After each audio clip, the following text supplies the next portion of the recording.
Mientras el gobierno se hunde en el ridículo de los 10 puntos, nos enteramos de noticias muy pero muy dolorosas, porque tienen que ver con la salud de los argentinos. El neoliberalismo mata, de diversas maneras. En este país no existe Ministerio de Salud desde que está el macrismo. ¿Se puede creer? ¿Conoce usted muchos países donde no existe el Ministerio de Salud? Tampoco hay Ministerio de Trabajo.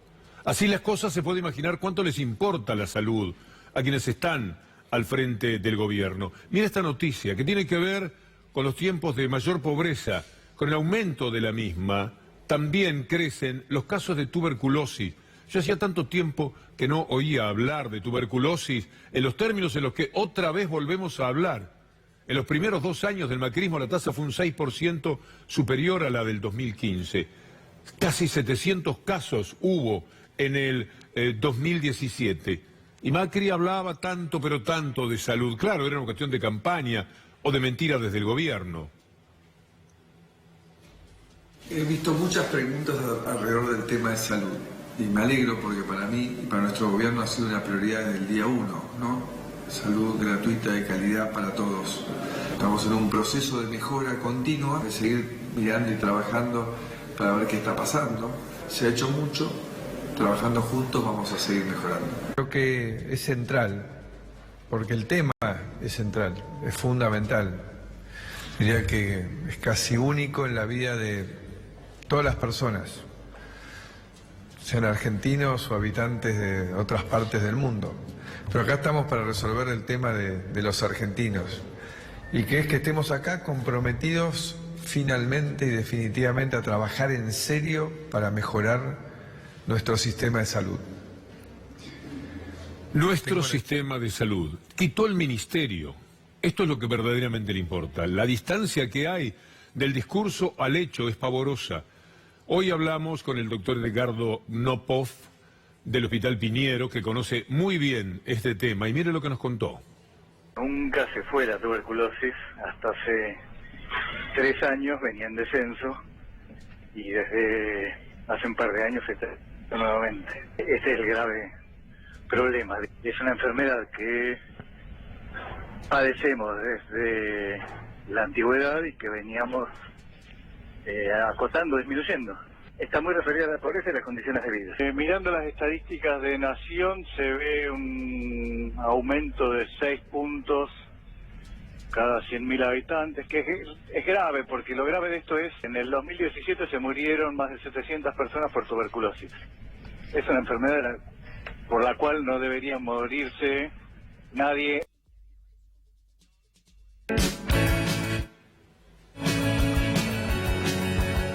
Yo vi cómo gente hacía cola de las 3 de la mañana y no conseguía un turno para operarse de algo sencillo como la vesícula. ¿Cómo en una ciudad rica como esta un tipo no puede operarse algo sencillo? Es simple. Es la parte que peor te funciona en la ciudad. No, digamos que es un milagro cómo funciona. Porque es un sistema de hospitales enorme, gigantesco. Es el más grande del mundo para una ciudad, 33 hospitales, que utilizan solamente el 20% de los porteños. Todo el resto viene del resto del país. Vienen de otro lugar que no es la capital. Entonces uno nunca podés saber a cuántos tenés que atender. Él quería alambrar la ciudad de Buenos Aires, poco menos, para que no vinieran de otro lado. Ahora está a cargo del país, y a cargo del país terminó con el Ministerio de Salud. Yo no lo puedo concebir, y seguramente usted no lo tiene demasiado en cuenta hasta que lo recuerda cuando pasan cosas como estas. La tuberculosis ha vuelto, y con todo, es una enfermedad que tiene que ver con la pobreza, con estos indicadores que más de una vez le hemos mostrado. Macri es la pobreza, Macri es la falta de salud, Macri el neoliberalismo, terminan siendo la muerte, pero siempre es igual. No hay un registro de sorpresa entre nosotros. Con el aumento de la pobreza también crece la tuberculosis, y aquí tiene cuál es el aumento. El 80% de la población no pudo mantener a su familia fuera de la pobreza. Es decir, todos están reiteradamente expuestos a esto. La pobreza, la indigencia, si hay alguno más, pero la gente ya sabe de qué estamos hablando. Pero vale la pena. Niños bajo pobreza estructural, el 41%. Niños privados de derechos, 63. Niños en hogares pobres, 51. Ellos son los que más directamente pueden ser prontamente las víctimas. ¿Cuánto necesita una familia para no ser indigente. Bueno, subió en marzo 4.7, el aumento interanual 66%. ¿Usted cree que hay un pobre hoy día, un indigente, que pueda superar la marca del 66%? Los van matando poco a poco y entonces, por supuesto, quedan mucho más expuestos a las enfermedades. Por eso fastidia tanto cuando habla de salud o cuando habla de pobreza, Mauricio Macri. Los argentinos pudimos conocer la verdad sobre la pobreza. Esta es mi principal preocupación y prioridad. Y quiero que juzguen mi presidencia por cómo logramos avanzar en este objetivo. Les propongo pobreza cero en la Argentina. Hace instantes, el INDEC dio a conocer los nuevos datos de pobreza, que bajó. Sí, el INDEC da a conocer los números reiteradamente. Ese era un día que él creyó que era positivo, al otro día las cosas eran completamente distintas, como lo son de verdad en la República Argentina. Mira lo que sucede con las prepagas hoy día, y esto dicho por la gente que lo instaló y más lo protege, hasta que les convenga Vidal, pero ahí están todavía queriendo sostenerse cerca de Macri. Afirman que el sistema de salud privado está en coma y se agrupan para enfrentar la crisis. La Unión Argentina de Salud, que nuclea todas las cámaras del sector del país. El objetivo es unir fuerzas para negociar con el Estado. Pero les decíamos que el neoliberalismo mata. Mata de diversas maneras, mata por la tuberculosis, mata por la falta de seguridad en el trabajo, porque no se invierte tanto. Las empresas tercerizan para que otros se ocupen de este tema. Por ejemplo, en Vaca Muerta, suman más muertes. Esta era una nota de Laura Vales a la que ayer recurríamos, porque 2 trabajadores petroleros murieron en el yacimiento Fortín de Piedra que opera Tecpetrol. Vale la pena escuchar lo que Marcelo Rucci, que es intendente de Rincón de los Sauces, pero también sindicalista, nos decía.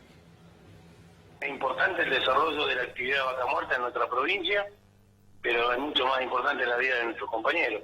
Así que si nosotros logramos poner en un orden de prioridades qué es lo más importante, bueno, seguramente va a ser satisfactorio para los trabajadores que no van a correr riesgos de vida que están teniendo, y satisfactorio para las empresas que van a poder producir lo que vienen a producir.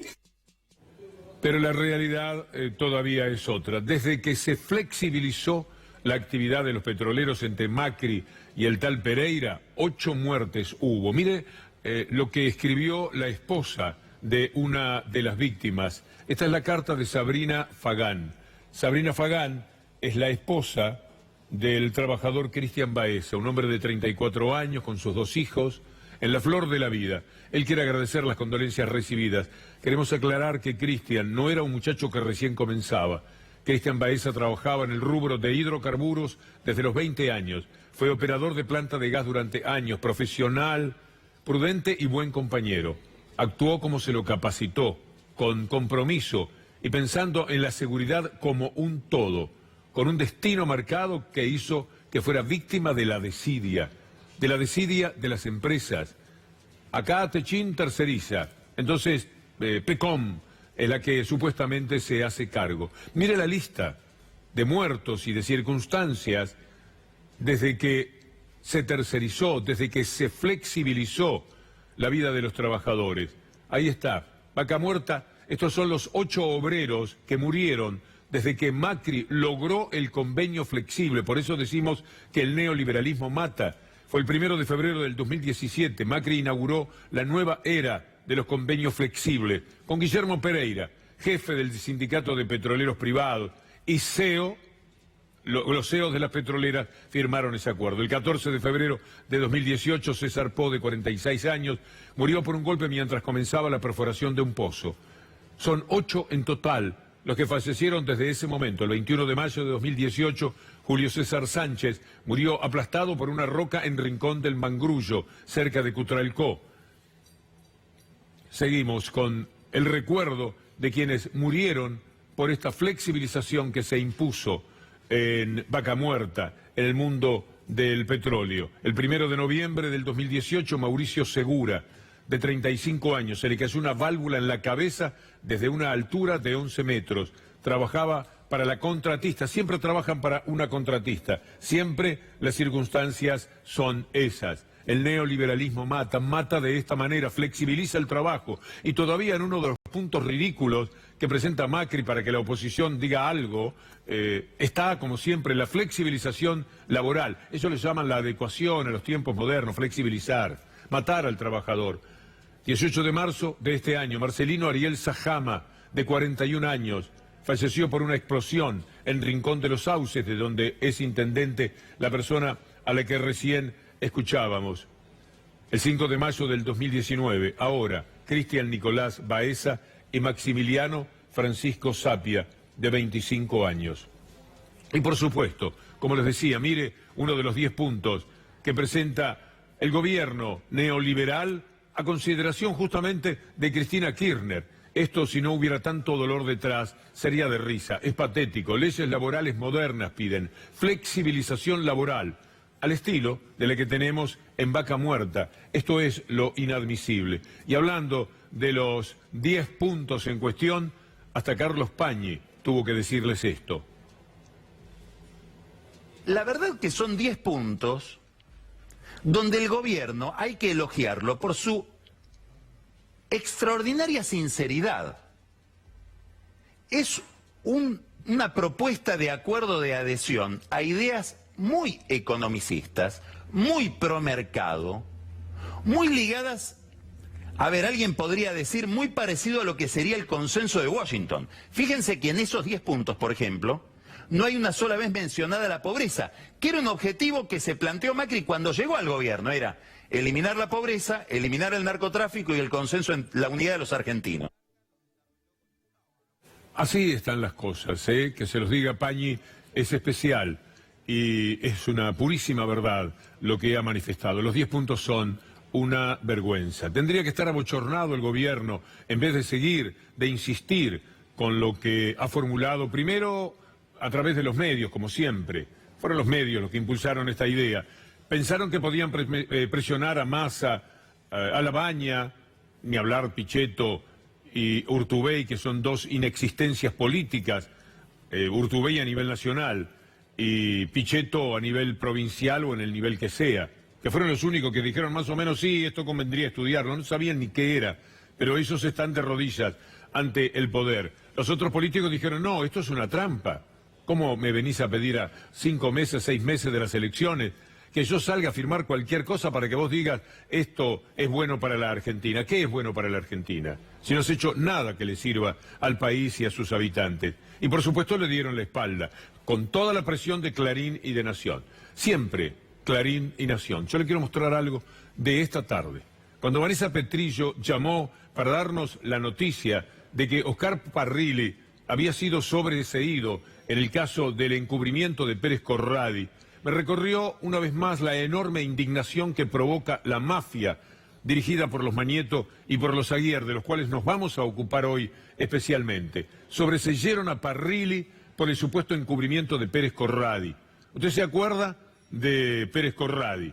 A Pérez Corradi lo tenían que traer al país para que declarase contra Aníbal Fernández. Lo que hizo fue declarar contra Sanz, uno de los creadores de Cambiemos. Dijo que había $200.000 que le habían sacado un juez Fagionato Márquez desde el Consejo de la Magistratura donde estaba Sanz. Seguramente era mentira, pero esto fue lo que dijo el tal Pérez Corradi. Ni una palabra contra Aníbal Fernández. Pero ellos hacían asociación de ideas. Hoy lo sobreseyeron a Parrilli. Pero mire lo que publicaba en la tapa Clarín el 6 de febrero. No lo tenemos.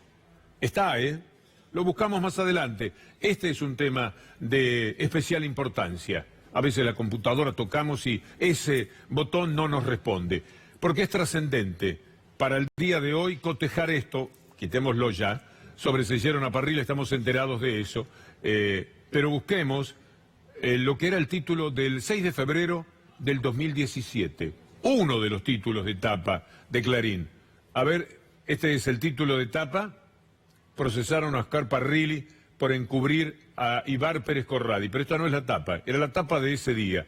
Esto lo decidió el juez Lijo, que sigue la causa. Cree que Parrilli tenía datos precisos sobre la ubicación de Pérez Corradi y no hizo nada para detenerlo. Es decir, Parrilli era un cómplice de Pérez Corradi.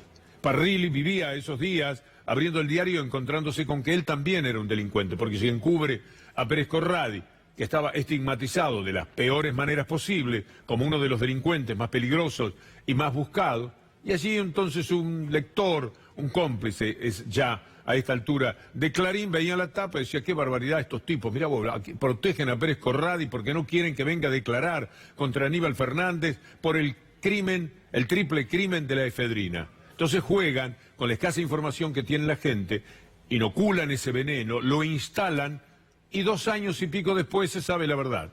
Parrilli no tenía nada que ver, el juez miró todo y dice, no hay por dónde darle a Oscar Parrilli. Ahí está, mire la tapa de Clarín. Gracias, mis compañeros. Procesan a Parrilli, ex jefe de inteligencia K, por encubrir a Pérez Corradi. Usted lee esto ese día de febrero del 2017, cuando las cosas, como siempre, desde que está el gobierno, se presentaban muy pero muy mal desde el punto de vista económico y distrae la mirada. Esto era lo que conseguían Clarín y Nación. Era fundamental Pérez Corradi. El mamarracho que hicieron para traerlo al país entre Garabano y Bullrich fundamentalmente poniéndole un chaleco, un casco a un policía, porque dijo que maten a un policía, vaya y pase, pero no a Pérez Corradi. A Pérez Corradi lo traían escondido, de tan pero tan importante que era. Y el que lo había ayudado a esconderse en el Paraguay era el señor Parrilli. ¿Qué se hace frente a esta mafia? ¿Cómo se defiende? ¿Qué era Parrilli ese día leyendo el diario? ¿Cuánta impotencia se puede llegar a sentir? Y lo han hecho con tantas personas, algunas las tienen presos directamente. Parrilli se ha salvado de ir preso. Bueno, ahora para él la situación es mucho mejor, pero es aliviador, después de todo lo que se ha penado, de todo lo que se ha sufrido. Yo hoy especulaba que de pronto en la casa alguna vez le dijeron, pero vos no supiste nada, nunca sabías nada de él. Es decir, la propia gente del entorno de uno a veces nos hace preguntas respecto a esta mafia de Clarín, de Mañeto y de los Aguirre y de La Nación. Así persiguen y hostigan a la gente. Tapa del diario más vendido del país, tapa que se ve en todos los canales a la mañana. Millones de personas leyendo la tapa que Parrilli ayudaba a un delincuente. ¿Cómo se puede sobrevivir a esto? Y de esta manera, en un momento cambiaron de gobierno, estigmatizaron la democracia, la cambiaron, la adulteraron. Y después, para sostener a un gobierno de inútiles y de ridículos, como lo demuestra esto de los 10 puntos, seguían buscando y buscando. Y entonces, a 1 año y 4 meses de gobierno, cuando ya se veía que lo que hacían era un desastre para el pueblo, se refugiaban en esto. Clarín con la tapa, la denuncia permanente de Clarín. Si usted toma contacto con enero, febrero del 2017, va a encontrar decenas de notas sobre Parrilli y la persecución que le hacían. Y lo que yo le pregunto es si se puede vivir así, si se puede entender lo que nos ha sucedido. Me gusta ponerlo como ejemplo. Lo siento necesario. Tenemos que aprender de nuevo a leer los diarios. A mí me ocurrió.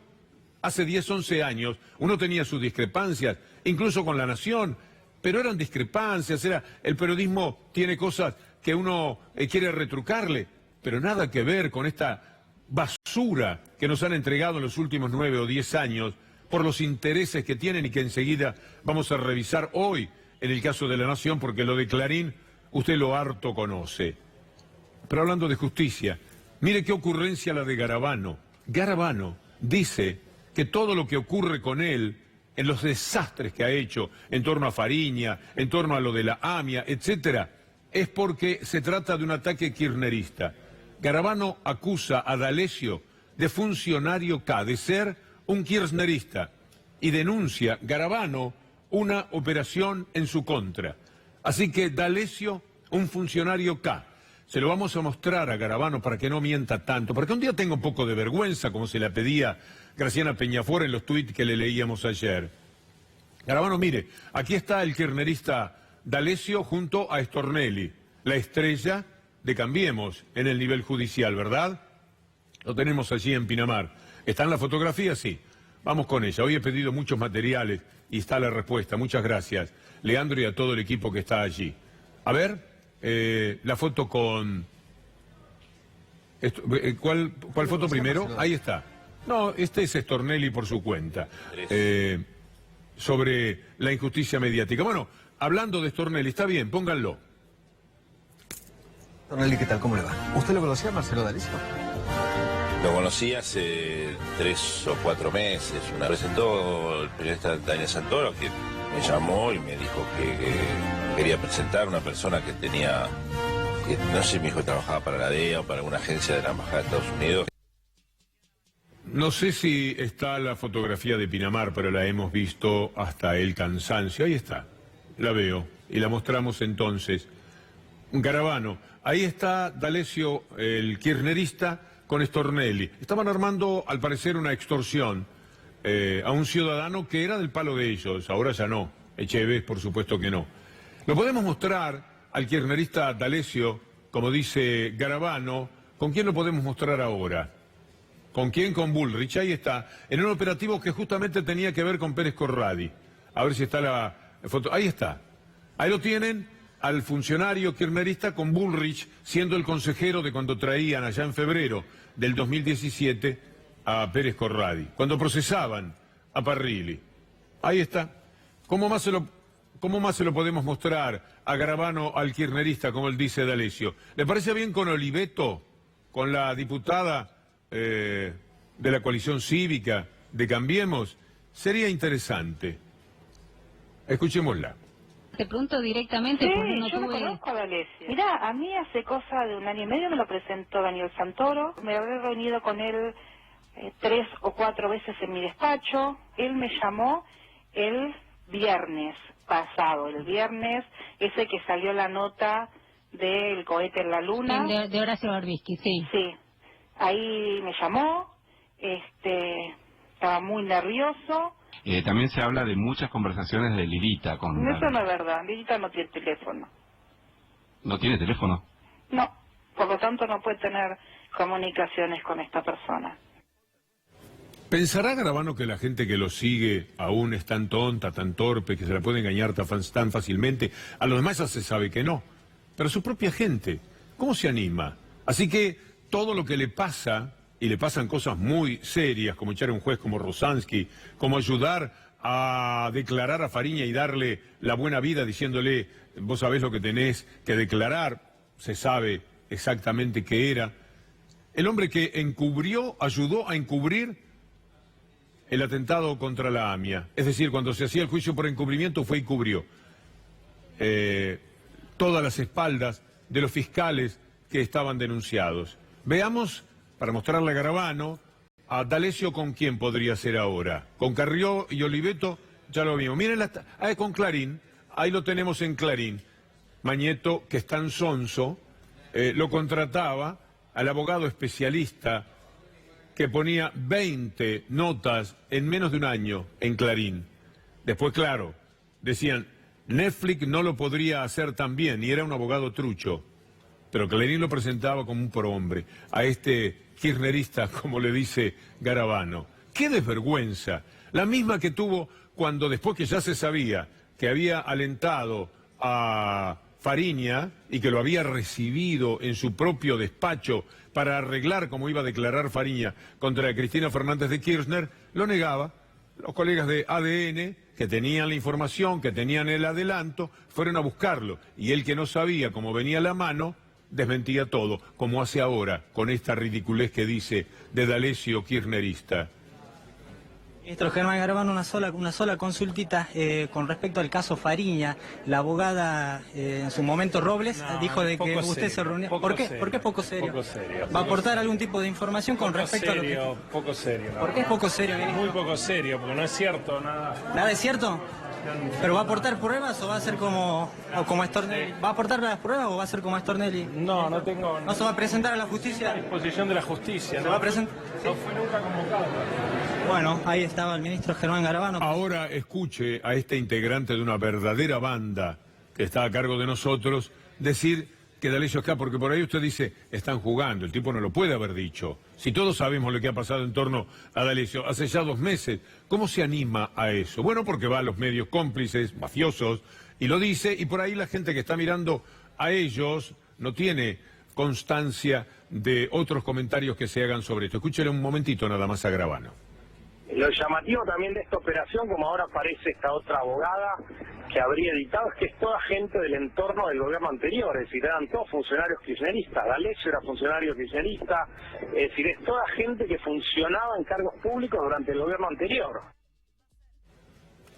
Así son, de esto son capaces, ante la evidencia, pueden decirle, frente a la pobreza brutal que existe, estamos rumbo a la pobreza cero. Pueden decirle, frente a los casos de tuberculosis, con 700 muertos en el año 2017, decir, estamos trabajando para la salud como nunca. Le pueden decir, con cientos de miles de obreros despedidos, nunca hubo un presidente como yo que haya trabajado tanto por el empleo. Le pueden decir, con el desparpajo de este tipo, que le importaba la AMIA y traicionar todo el juicio denunciado por un hombre del mismo grupo político como Cima de Villa.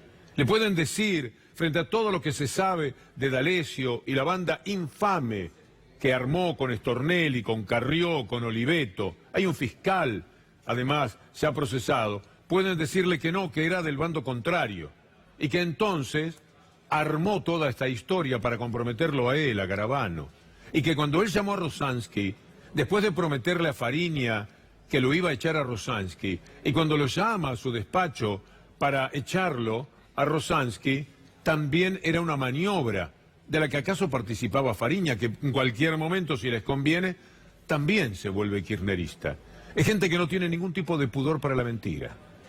No tiene ni siquiera el deseo de trabajarla, de elaborarla, de hacerla potable. Mienten y chau. ¿Saben por qué? Porque tienen mucho poder.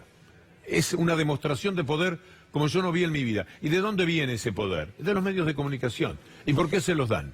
Mire a Horacio Berbisky, líder entre los periodistas de la República Argentina, escribir en el cohete a la luna una nota que tiene que ver con La Nación y con Rosenkrantz. Voy a tomar la segunda parte porque lo que hace Berbisky, permítanme un momentito de cámara para no confundirlos, es contar cómo La Nación se quedó, los Aguirre se quedaron con el diario La Nación, cómo consiguieron un dinero de Barton, una empresa que apareció y puso 40 millones de dólares, que nunca se supo de dónde vienen, porque ellos sí pueden tener una sociedad secreta y que nadie sepa nada y que nadie los investigue, a través de la cual han triangulado millones y millones.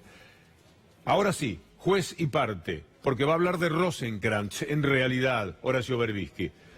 Como con las petroleras ESSO e YPF y con la telefónica AMX Claro, Carlos Fernando Rosenkrantz también interviene en un caso del diario La Nación, al que declaró entre sus clientes cuando el Ministerio de Justicia le pidió esos datos antes de nombrarlo en comisión en la Corte Suprema de Justicia, a dedo.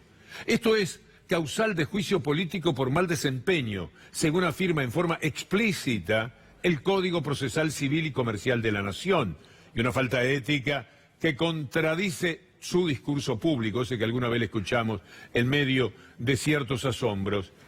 Sigamos con lo que escribió Berbisky este fin de semana. Búsquelo. Los especiales intereses de los Aguirre en la Corte Suprema. Los especiales intereses de los Aguirre. No pagar es una cuestión de principios y como tal innegociable para la nación, cuya capacidad contributiva no está en cuestión. En esos mismos años en los que no pagaba cientos de millones de interés porque no lo quería hacer, en esos mismos años compró decenas de millones de dólares para atesorar los Aguirre. En 2012, bajo el inequívoco título Expansión, informó que a través de la subsidiaria US Hispanic Media llegó a un acuerdo para convertirse en el accionista estratégico de Impremedia, un grupo relevante de diarios y revistas en español en Estados Unidos, que incluye los dos principales diarios de ese mercado, La Opinión de Los Ángeles y El Diario de Nueva York. Sigamos con lo que dice Berbisky de este especial encuentro de Rosenkrantz y los Aguirre. Por haber hecho lo mismo con su petrolera Oil, Cristóbal López está preso y el gobierno busca la forma de apoderarse de los medios que adquirió con los impuestos que no pagó. Esto lo dice Berbisky. Así lo entendió el juez Julián Ercolini, otro, a cargo de la causa contra López, quien pidió a la Corte el expediente de La Nación. Tenemos más todavía. para que usted vea hasta dónde llega esta mafia, La Nación a la cabeza, con Clarín.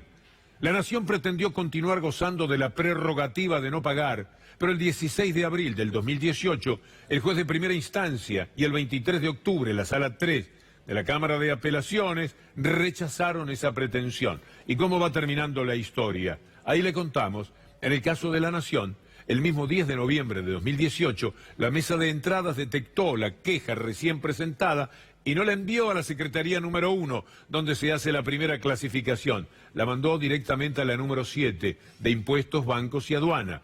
Allí había sido designado Sergio Napoli, pero en cuanto asumió la presidencia, Rosenkrantz nombró en el lugar de quien había entrado por concurso. Sergio Napoli nombró a Enrique Naveira. Y además se colocó en primer lugar, lo colocó para la circulación de expedientes relativos a impuestos y aduana, a pesar de que debido a la especialización del estudio que compartía con Bussat, debería excusarse en muchos casos. La bestia jurídica tendría que estar sentado en el banquillo de los juicios políticos. ¿Y cómo termina la historia? Bueno, con esto es suficiente, sí, me dice Leandro, ¿qué más querés? Tenemos más del artículo, pero es mucho de lo leído. Estos son los Aguiar, este es Rosenkrantz, este es Garabano, esto es Macri, este es el gobierno de los diarios que protegen a quienes hoy día nos gobiernan, nos mienten y nos matan de hambre o de tuberculosis. Bueno, una cosa trae la otra. En eso estamos.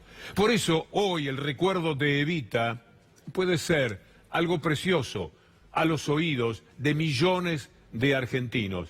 Vamos a empezar el recuerdo por Evita hablando del voto femenino, eso que mencionábamos hoy. Para los tiempos que corren es muy importante evaluar el discurso de esta mujer en tiempos en que en el Congreso había representantes de la derecha que decían: lo único que faltaba que las mujeres voten, que las mujeres se metan en política, que vaya el marido a la casa y la mujer le salga hablando de política. Es lo único que nos falta.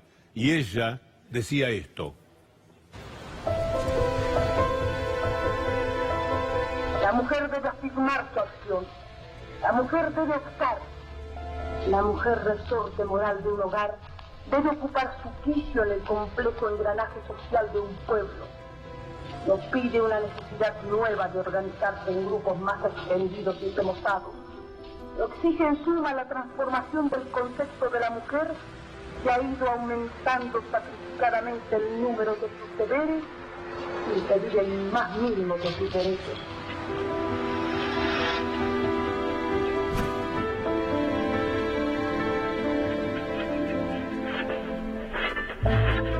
Ahora que nos hemos conocido mejor, que estamos unidas por todo el país en un bloque solidario, la mujer del presidente de la República, Rosaria, no es más que una argentina. La compañera Evita está luchando por la reivindicación de millones de mujeres y justamente pospuesta en aquello que de mayor valor en esta conciencia, la voluntad de elegir. El derecho de sufragio femenino no consiste tan solo en depositar la boleta en la urna. Consiste esencialmente en elevar a la mujer a la categoría de verdadera orientadora de la conciencia nacional.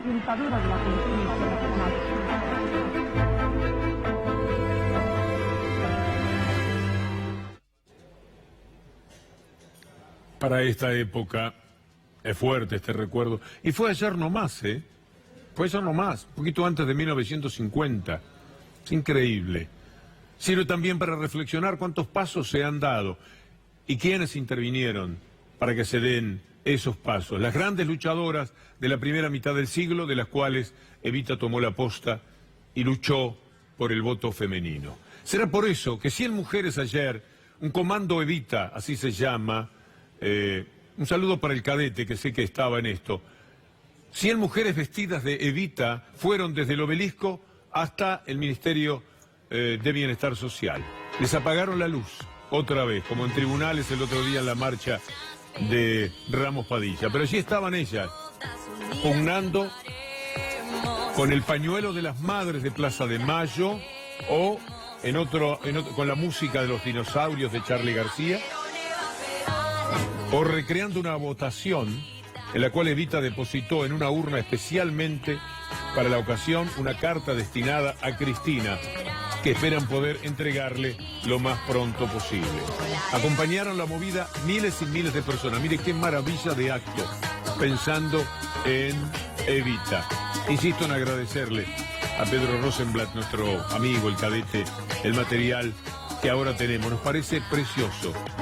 Y quiero pedirle a Leandro Gabriele, ya que tenemos esta imagen, que la pongamos con silencio y pongamos en el aire algo que a lo mejor usted pudo ver en las redes, que es la marcha peronista femenina. Me parece que es la mejor manera de terminar este contacto de hoy con ustedes.